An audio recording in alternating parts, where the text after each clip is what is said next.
Hai, kali ini aku akan mengajak kalian berkontemplasi. Setiap orang memiliki hak untuk mengekspresikan perasaan, hak untuk memiliki pilihan, dan hak untuk mengakses informasi, bukan? Mungkin kita sudah memiliki hak itu. Tapi, bagaimana dengan penyandang disabilitas yang mengalami keterbatasan dalam berkomunikasi? Percaya atau tidak, mereka memiliki jimat. Jimat yang memberikan keadilan berkomunikasi bagi mereka. Sebut saja AAC, Augmentative and Alternative Communication. Kali ini, aku juga tidak sendirian. Aku bersama para anak muda yang hebat. Mereka membentuk aplikasi AAC, platform untuk terapi wicara bagi penyandang disabilitas. Pertama tergugah dari waktu dulu kayak sekitar awalan aku kuliah itu pernah ketemu sama anak yang di apa ya, kita namanya di Mojokerto, nemu kayak ketemuan terus kayak memang ada interview gitu.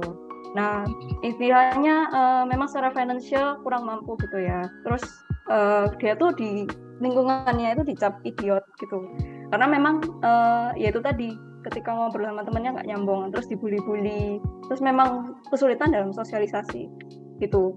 Nah di situ kayak waktu itu belum benar-benar ngerti atau mendalami kayak gini, cuman memang setelah itu ada concern kan, kok maksudnya dengan dia nggak bisa interaksi itu nggak bisa kerja yang gimana, kerjanya dia tuh maksimal nyiram tanaman dibayar 15.000 per hari gitu di pabrik di dekat rumahnya gitu, terus orang tuanya juga nggak bisa support, kerjanya cuman di sawah dan lain-lain. Jadinya waktu yang skripsi ini sebenarnya sempat kepikir aja, kan udah nggak pernah kontak sama anak itu lagi, cuman kayak kepikir gitu loh, kenapa kok apakah nggak bisa dibantu gitu, atau kayak dia tuh kendalanya apa supaya kita tuh bisa bantu juga one day gitu. Terus akhirnya cari-cari kira-kira yang paling mendekati itu autism atau kayak ya retardasi mental gitu loh. Terus akhirnya kita coba reach ke beberapa terapi, dan yang merespon waktu itu karena di ACTS itu, terus akhirnya gali-gali juga ke autism, terus baru ngeliat oh ya memang komunikasi itu sangat krusial gitu. Dari ini dari hasil apa ya, percobaan prototip kita juga itu, mereka kan cenderung mengeluarkan sisi negatif itu karena nggak bisa mengkomunikasikan apa yang mereka mau gitu. Nah ketika mereka bisa mengkomunikasikan apa yang mereka mau, itu tuh kayak akhirnya mereka lebih tenang, oh ini tuh aku dapat, mereka akhirnya bisa lebih positif gitu perilakunya. Tapi ketika mereka nggak dikasih, nggak apa, itu istilahnya bisa meltdown ya Van, bukan karena nakal, bukan karena tahu nggak boleh mereka mau gitu, tapi kayak mereka butuh itu tapi nggak bisa ngomong, ada yang non verbal gitu, kayak nggak bisa menyampaikan, akhirnya mereka kayak marah ke diri sendiri gitu, kok ini aku kok nggak dikasih yang aku mau ya, kok orang-orang tuh nggak ngerti ya aku tuh mau apa. Dengan adanya kayak ya misalnya salah satu alatnya sebagai AC, harapannya kan mereka bisa menyalurkan, dengan gitu mereka kayak oh aku bisa dapat yang memang aku butuh, dan akhirnya jadi lebih calming, lebih less tantrum atau meltdown kayak gitu sih. Yang pertama itu yang karena yang dua anak 8 tahun ini masih kecil nih.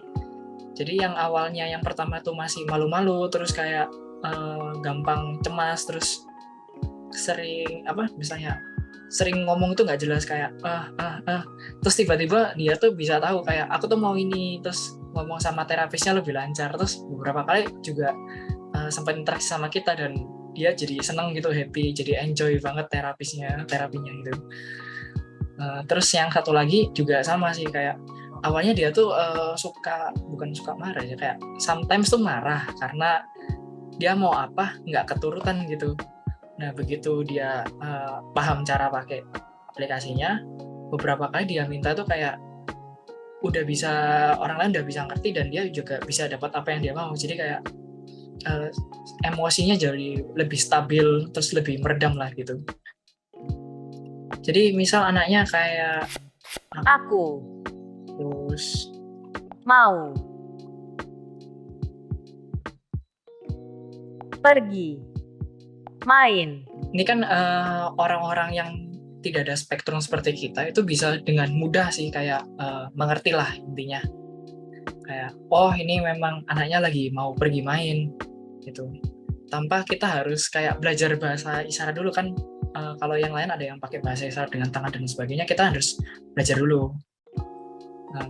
Tapi kalau ini kan kita bisa lihat, oh anaknya memang mau ini, jadi kita udah bisa, oh anaknya mau main gitu, nggak perlu hal yang aneh-aneh lah intinya. Nah terus yang tadi Jacqueline bilang, kita tuh bisa nambahin foto sendiri nih di sini.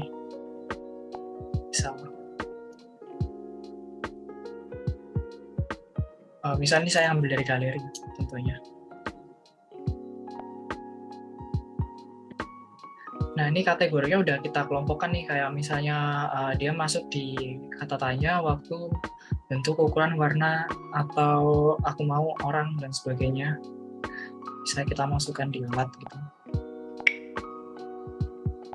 Nanti di sini udah ada kata-katanya plus fotonya.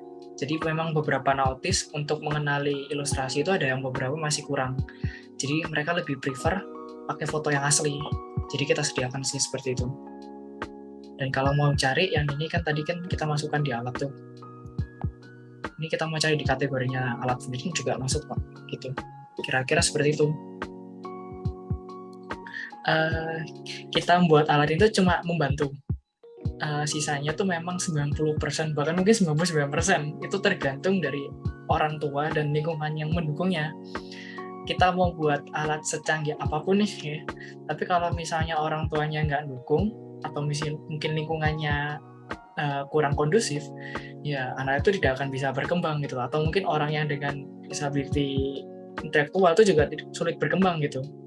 Tapi kalau misalnya orang tuanya udah mendukung, terus lingkungannya mendukung, ya ada kemungkinan biarpun lama dan biarpun harus intinya tuh konsisten, tapi itu ada kemungkinan bahwa anak itu bakal bisa seperti kita tuh ngobrol secara verbal dan sebagainya, karena memang ada saksi nyatanya.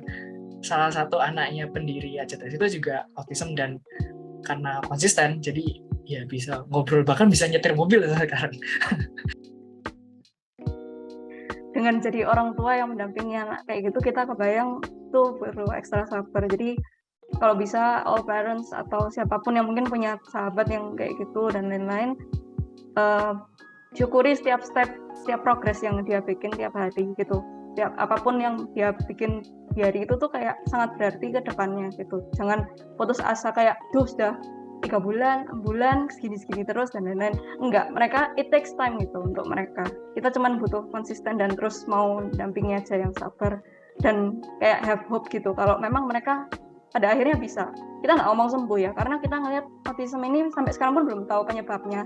Itu kayak banyak autistik pembicara di TED Talk gitu ya, yang ngomong kayak kita tuh cuman beda software aja kok sama kalian. Kita bukan hal yang harus disembuhkan gitu.